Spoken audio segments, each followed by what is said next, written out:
My name is Ethan Adam. This is my final Arduino project. Demonstrated here is my Porch Pirate.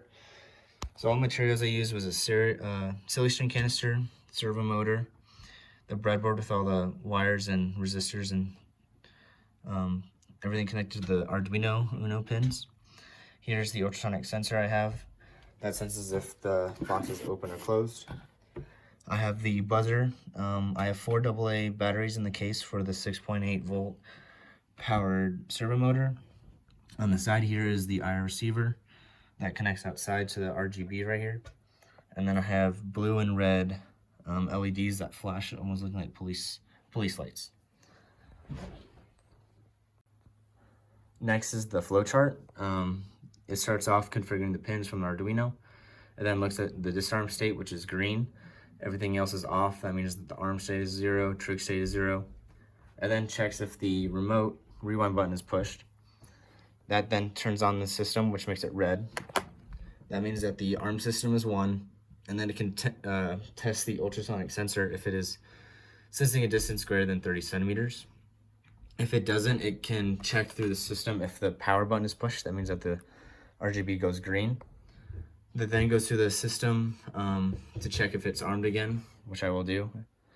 And then demonstrated here, that means that the alarm state goes to 1, the trigger is 1, the LEDs flash, the buzzer turns on, and the motor rotates and sprays the silly string.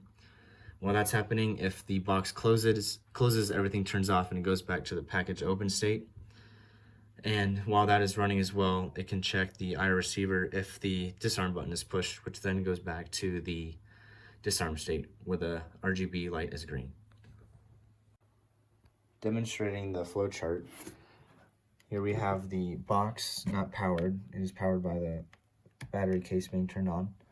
Now everything is running and the code is working. Box is closed. The power button is pushed.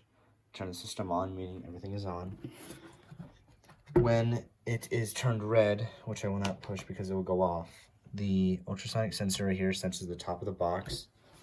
So that's less than 30. This is greater than 30. The system is powered on and off, or armed with the red button with the rewind, and then powered back with the power.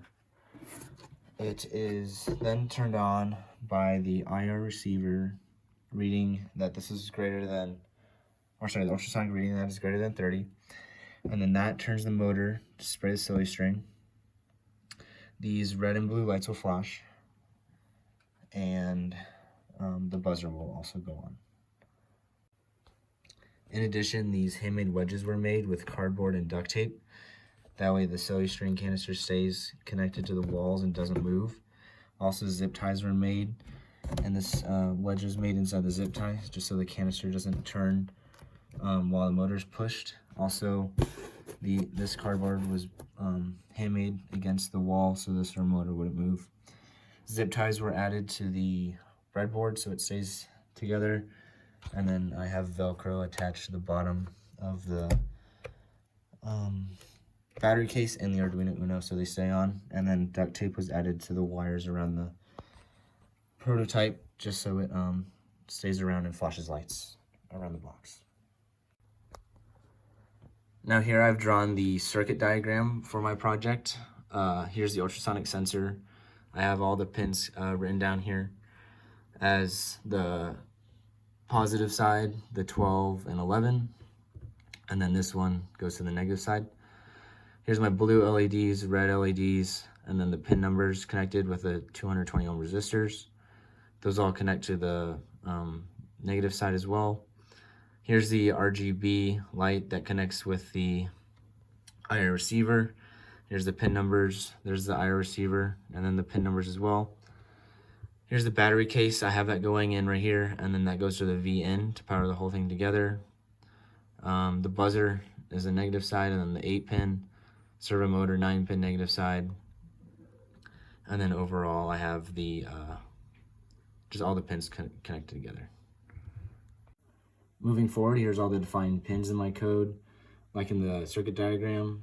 In addition, I have the arm state is 0, so it doesn't turn on right away, and then the servo position is 90 degrees. Going forward, this is the void setup and variables. Here's all the output for the pin modes. These are for the RGBs. Here's for the flashing lights. This is for the buzzer, and then for the servo motor. And then here's for the defined variables on the red values, green values, and blue values. For part 1 of my void loop, it reads the IR receiver with the remote. Here's case 69, which is the power button that makes the system turn off. That's the green value, which means it's good. Both servo positions are 90 degrees for this. That way it doesn't spray silly string whenever they're pushed. When case 68 is pushed, that's the arm state. It turns the arm state to 1 and the red value to 255. While the arm state is 1, that means that the system is armed. The ultrasonic sensor is reading the distance, and that means that the box is opened greater than 30. It will turn the servo position to 0, so spray the silly string, and then it will go through this buzzer code, which turns the buzzer high and then low, on and off for 1 millisecond, and then it goes to buzzer high and low for 2 milliseconds, almost as like an alarm sound. These are the blink pins I have for the red and blue lights, which flash like police lights looking. And then here is if the ultrasonic sensor reads values less than 30 centimeters, servo position goes back to 90 degrees, and then it makes these lights turn off, and then it turns the buzzer off. And now I'll demonstrate my roommate Riley stealing the package and demonstrating the project. Thank you.